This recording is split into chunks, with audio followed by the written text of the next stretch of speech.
Hi guys, and welcome back to my YouTube channel. Today I just wanted to do a typing series for the anime known as Mirai Nikki, otherwise known as Future Diaries. And I'm just going to be doing the typing based off what I've seen in episode 1, using both MBTI and Enneagram. So the thing is, both of these tests, both the MBTI and Enneagram, were designed to be tests. They weren't really designed to be tools to use to type people without the test. So typing someone can usually be extremely difficult. Like, that's really not what the test was designed for.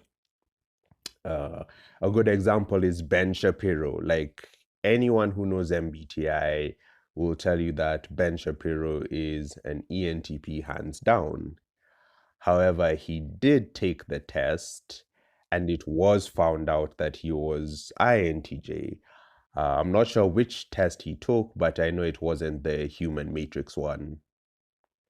And to me, the human matrix test is the most reliable because it gives percentages in terms of the differential, in terms of how much your preference is, for example, introversion versus extroversion. And and if we had that information, we would be able to tell how accurate it is. I mean, I can't believe the introvert part, maybe, but or even, I mean, it's hard to say because he talks really fast. Even if you don't like Ben Shapiro, he kind of has this sort of charisma about him. Like, he kind of overwhelms you with how fast he talks in debate. He's very fluent in the way he speaks. He doesn't really stutter that much. He can just go on a roll. And the reason I say this is because I've seen him both on his own videos. I don't support him, just to be clear. I've seen him both in his own videos and as well as videos where he's like a guest speaker. So the reason I'm saying that's relevant is because if someone makes a YouTube video, they can cut and edit as much as they want. So they can delete all the ums and ers.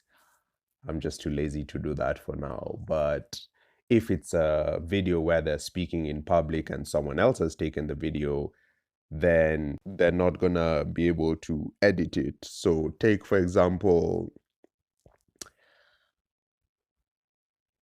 Russell Brand. He seems very articulate in his videos, but when you watch some of his more live videos, like where he's interviewing someone like Candace Owens, he sounds slightly less articulate. I mean, still a very articulate man, but slightly less articulate. I'm not sure if he's interviewed Ben Shapiro yet. I think he actually has. But anyway, back to Mirai Nikki or Future Diaries. So what is Future Diaries? Future Diaries is an anime where the god of time, Deus, is dying and he wants to appoint a successor. So he gives 11 people a future diary, a diary normally in the form of a cell phone, those good old flip phones, even though the anime was made in 2011. But I guess the manga must have been written like in 2006. So it's a flip phone, and people who normally write down things in their journal, in their diary, suddenly the diary has been magically modified to be able to tell the future. So the diaries work at different intervals for different people. And yeah, they basically have to kill each other so that one of them can be crowned the new god of time. It is a very interesting anime, and frankly, they just don't make anime like they used to. Because, in my opinion, 2006 to 2016 was the best decade of anime, and things have just been dead ever since then. Okay. So back to the main story, back to episode one, because as I said, this is a typing based on episode one. So remember how I said that if someone was to read the books that I've read, typing people becomes relatively easy, that within the first 8 minutes of knowing someone, you're able to tell a lot about them. However, it's a process, and that's just what I wanted to show you guys, because most people, like, they can get intimidated by advanced MBTI theory. So for example, they might be like, they might hear, oh, someone's an ENTP, someone's an INTJ, but they're curious, like, how did you arrive at that decision so quickly? So here's what I'm going to do. I'm going to break down that process and show it to you. In other words, I'm not just going to say his type, but I'm going to show you how I arrived at that decision. So, based on how the episode started, you have Yuki, the boy, the main character, and you can see him texting a lot on his phone, right? And one of the other characters in the show says that this guy is a wallflower, right? So, to me, based on that, well, not texting on his phone, he's writing in his diary. So to me, based on that, we can have a few assumptions about the character. He's kind of introverted, he's kind of meticulous, and he's sort of detail oriented, right? So based on those theories, there's certain types we could come up with for him.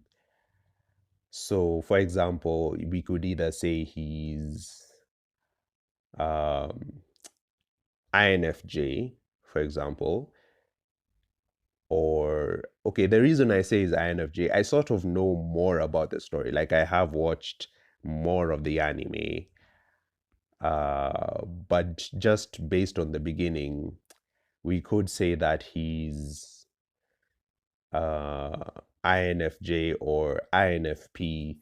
The reason I put feeling there is because, no offense, but he's kind of, what's the word? He kind of gives in to his emotions of fear or cowardice a bit too easily. So I'm not necessarily saying feelers are cowards, but kind of like, he doesn't maintain a level head. Like, it's not that thinkers don't get scared, but usually they'll maintain a more level head during crisis situations. So that's what kind of led me to think he could be a feeler, right? So I think the introverted part is obvious, right? The feeler part is a maybe, right? Maybe is a feeler. And the intuitive part, mm, it's more because intuitives tend to be a bit different. So initially, here were the types that I came up with. I thought it's either INFJ, like in order, INFJ, INFP, ISTJ, and INTP, and maybe also INTJ as well. He could be an INTJ. And the reason I suggest the J part, I know most people would not necessarily think of him as a J, but the reason I suggest the J part is mainly because, as I said, he's meticulous. He has a diary where he jots down everything.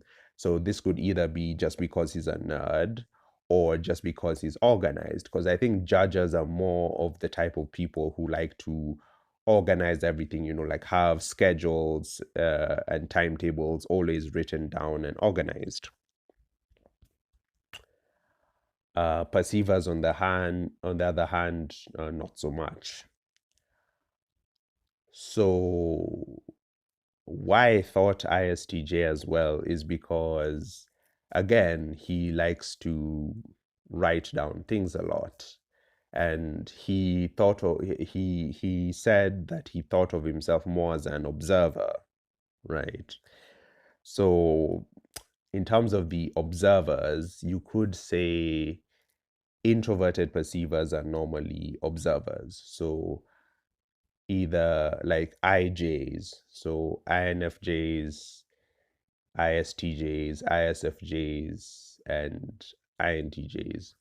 though I ruled out ISFJ, right? So that's why I thought he could be an ISTJ, mainly because he's an observer, right? He likes to note things down, sort of like the observers from Fringe, if you've ever watched Fringe, okay?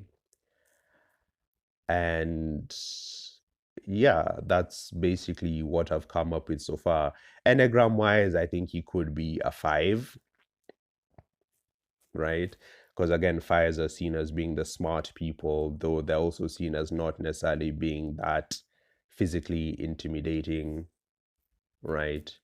So that's why I thought of him being a 5, maybe a 5 wing 4 or a 5 wing 6, right? So that's my type for the moment.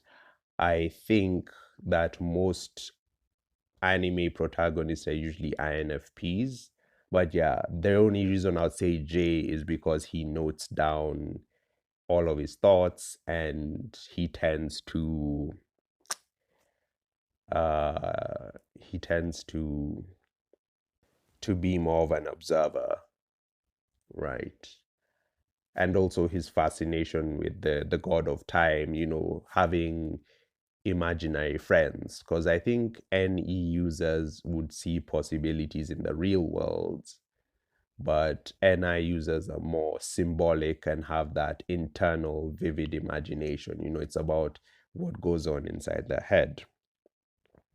And then we also have the queen of the yanderes. So I do know a bit more about the story, but is really hard to type just from episode 1, right? Because this is what I'm saying. It's literally a process. Like, we're just narrowing down some types. So for example, with Yuki, I've given 5 type suggestions, but I've eliminated the others, right? Because there's 16 personality types. I've eliminated 11. And now we have Yuki, right? So, I mean, So, is really tricky, right? So, I'm trying to think what's the type that would be most likely to be a stalker. For some reason, I think that's more of a INFP, sort of, because they might have this ideal fantasy about someone. I mean, they are called idealists. However, Yuki does not stereotypically act like an INFP because she's quite dominant and assertive. So, Enneagram wise, it's very tricky. It's very tricky because when you mix the stalkerish part with the dominant part, it's tricky because she could either be an Enneagram 2 or an Enneagram 8, because Enneagram 2, their fear is of being unloved, but Enneagram 8, their fear is of not of being harmed, right? So if I was to narrow down the 2 types, I would say should either be an Enneagram 2 or an Enneagram 8. And personality wise, it's so tricky. Like, I would say she's probably either INFP, ENFP, ISFP, but she could also be an ESFJ, right? Yeah, those are the types I would give. So a feeling type, but also INFJ, if I didn't mention that. A feeling type, but we can eliminate some of the feelers. Like, I don't really think she's an ESFP. I don't really think she's an ISFJ. I don't think she's an ISFJ. I don't think she's an ENFJ, right? So yeah, basically I would say a feeler, and we've eliminated 3 feelers. So the 8 feelers, and we've eliminated 3 of them. So again, we're down to 5 personality types. And essentially, I'm saying that is how the process works. In other words, I've only seen 20 minutes, but I already have some types in mind. So I'm going to watch the rest of the episodes, and if anything pops out or pops up, I'll let you guys know.